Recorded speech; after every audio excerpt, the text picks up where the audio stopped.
नमस्कार दोस्तों, हम बात करने वाले हैं SSC CGL previous year question. ये सभी क्वेश्चन उन एस्पिरेंट्स के लिए होंगे जो भी सीजीएल की आने वाली वैकेंसीज के लिए तैयारी कर रहे हैं, या सीएचएसएल हो गया या एमटीएस हो गया। क्योंकि यार आपको तो पता ही है ना कि एसएससी में प्रीवियस ईयर क्वेश्चंस का कितना रोल होता है।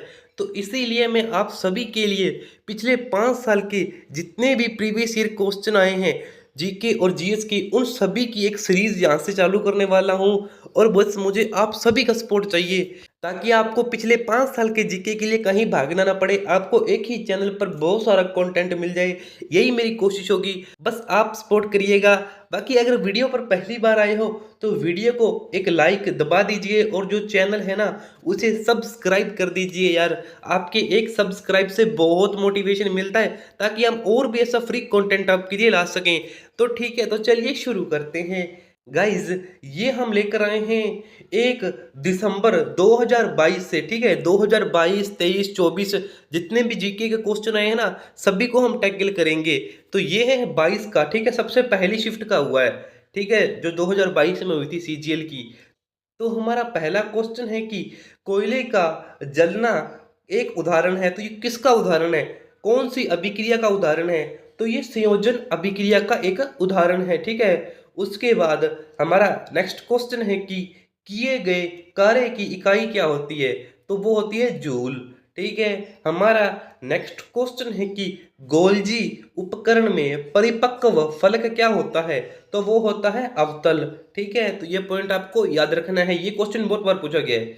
हमारा नेक्स्ट क्वेश्चन है कि निम्नलिखित में से किस भारतीय राज्य में हड़प्पा के नगर नहीं पाए जाते? तो वो है उत्तराखंड, ठीक है। हमारा नेक्स्ट क्वेश्चन है कि अन्न भुजा हुआ चूना का रासायनिक सूत्र क्या है? तो वो है CaO, ठीक है। हमारा नेक्स्ट क्वेश्चन है कि स्वतंत्रता के अधिकारों में सबसे प्रमुख अधिकार कौन सा है? वो है जीवन जीने का अधिकार। और ये कौन से अनुच्छेद में है?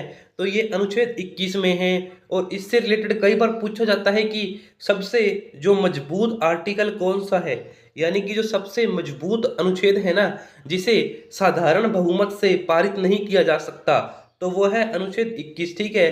कि आपके पास जितनी मर्जी बहुमत हो लेकिन आप इस अनुच्छेद को कभी नहीं हटा सकते, यानी जीवन जीने का अधिकार आपको है, ठीक है। तो हमारा नेक्स्ट क्वेश्चन है कि रामकृष्ण मिशन ने समाज सेवा और निस्वार्थ कार्य के माध्यम से डैश के आदर्श बल पर दिया? तो मोक्ष के, जो मोक्ष पाने के आदर्श बल पर इन्होंने कार्य किया, ठीक है। हमारा नेक्स्ट क्वेश्चन है कि निम्नलिखित में से किस साइट पर परमाणु ऊर्जा संयंत्र नहीं है? तो वो है विजयवाड़ा, ठीक है। हमारा नेक्स्ट क्वेश्चन है कि किसकी सरकार द्वारा एक ऊंट संरक्षण और विकास नीति की घोषणा की? तो वो राजस्थान सरकार द्वारा, ठीक है। हमारा नेक्स्ट क्वेश्चन है कि जून 2022 में केंद्रीय प्रत्यक्ष कर बोर्ड के नए अध्यक्ष के रूप में किसे नियुक्त किया गया? तो वो थे नितिन गुप्ता जी, ठीक है। हमारा नेक्स्ट क्वेश्चन है कि संसद शब्द किसको संदर्भित करता है? तो यह राष्ट्रीय विधायिका को संदर्भित करता है, ठीक है। तो ये पॉइंट भी आप याद रखिएगा। हमारा नेक्स्ट क्वेश्चन है कि भारत में दूसरे अंतरराष्ट्रीय योग दिवस को मनाने के लिए थीम क्या थी? तो वो थी सतत विकास लक्ष्यों की प्राप्ति के लिए योग, ठीक है। हमारा नेक्स्ट क्वेश्चन है कि निम्नलिखित में से किस राजवंश ने विजयनगर राज्य की स्थापना की? तो वो था संगम राजवंश, ठीक है। हमारा नेक्स्ट क्वेश्चन है कि बैक स्टिक शब्द का उपयोग निम्नलिखित में से किस खेल में किया जाता है? तो वो किया जाता है हॉकी में, ठीक है। हमारा नेक्स्ट क्वेश्चन है कि किस राज्य के मुख्यमंत्री ने राज्य की सभी आंगनवाड़ियों में बच्चों के पोषण स्तर में सुधार करने के लिए दूध और अंडे उपलब्ध कराने हेतु महिला व बाल विकास विभाग की एक परियोजना का उद्घाटन किया? तो वो केरल सरकार ने किया, ठीक है। हमारा नेक्स्ट क्वेश्चन है कि भारत के निम्नलिखित राष्ट्रपतियों में से कौन योजना आयोग के उपाध्यक्ष थे? तो योजना आयोग के ना उपाध्यक्ष थे प्रणब मुखर्जी, ठीक है। ये पॉइंट भी हमें याद रखना है। ठीक है, हमारा नेक्स्ट क्वेश्चन है कि भारत में वायुदूत एयरलाइन की स्थापना कब हुई थी? तो ये 1981 में, जो कि एक सरकारी जो एयरलाइंस थी। ठीक है, ये पॉइंट आप याद रखिएगा। हमारा नेक्स्ट क्वेश्चन है कि अंतर्राष्ट्रीय अहिंसा दिवस कब मनाया जाता है?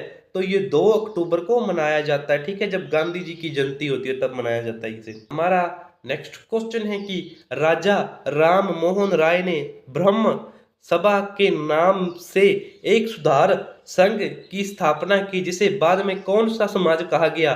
जिसे बाद में ब्रह्म समाज कहा गया। ठीक है, ये पॉइंट भी हमें याद रखना है। हमारा नेक्स्ट क्वेश्चन है कि निम्नलिखित में से किसे भारतीय शास्त्रीय संगीत में सरोद सम्राट के नाम से जाना जाता है? तो ये question most most most important है, क्योंकि ये 2022 में तो पूछा ही गया था, लेकिन अभी करंट में भी ये पूछा गया था एमटीएस के एग्जाम में। तो वो थे अमजद अली खान। ठीक है, सरोद सम्राट के नाम से जाना जाता है जिन्हें। हमारा नेक्स्ट क्वेश्चन है कि निम्नलिखित संगीतकारों में से किसने दक्षिण अफ्रीका के बांसुरी वादक वुटर किलरमैन के साथ मिलकर बनाए गए अपने एल्बम विंड्स ऑफ संसार के लिए 2015 में ग्रैमी पुरस्कार जीता था? तो वो थे रिकी केज। ठीक है, हमारा नेक्स्ट क्वेश्चन है कि पौधों में जाइलम उत्तक डैश भाग भोजन का संग्रह करता है? तो कौन सा भाग का संग्रह करता है भोजन का? तो वो करता है जाइलम पेरेनेकाइमा। ठीक है, तो ये पॉइंट भी हमें याद रखना है। हमारा नेक्स्ट क्वेश्चन है कि निम्नलिखित में से कौन सी विधि राष्ट्रीय आय आकलन की विधियों में से एक नहीं है? तो वो है बैंकिंग विधि। ठीक है, ये पॉइंट भी हमें याद रखना है। हमारा नेक्स्ट क्वेश्चन है कि भूदृश्य पर जल, पवन एवं हिम जैसे विभिन्न घटकों के द्वारा होने वाले क्षय को क्या कहते हैं? तो इसे अपर्दन कहते हैं।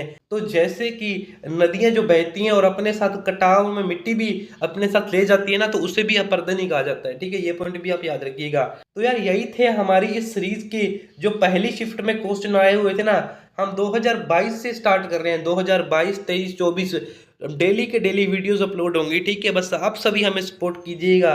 ठीक है, अगर वीडियो अच्छी लगी तो वीडियो को एक लाइक दबा दीजिए, और जो चैनल है ना उसे सब्सक्राइब कर दीजिए। यार आपके एक सब्सक्राइब से बहुत मोटिवेशन मिलता है। ठीक है, बाकी अगर आपको पीडीएफ चाहिए ना इसकी, क्योंकि आप पीडीएफ डाउनलोड कर लेना हमारे टेलीग्राम चैनल से, तो बस कमेंट कर दीजिए पीडीएफ। टेलीग्राम चैनल का लिंक मिल जाएगा आपको, वहां से आप डेली के डेली पीडीएफ डाउनलोड कर लीजिएगा। ठीक है, और इस सीरीज को बहुत सारा सपोर्ट दीजिएगा। Thank you.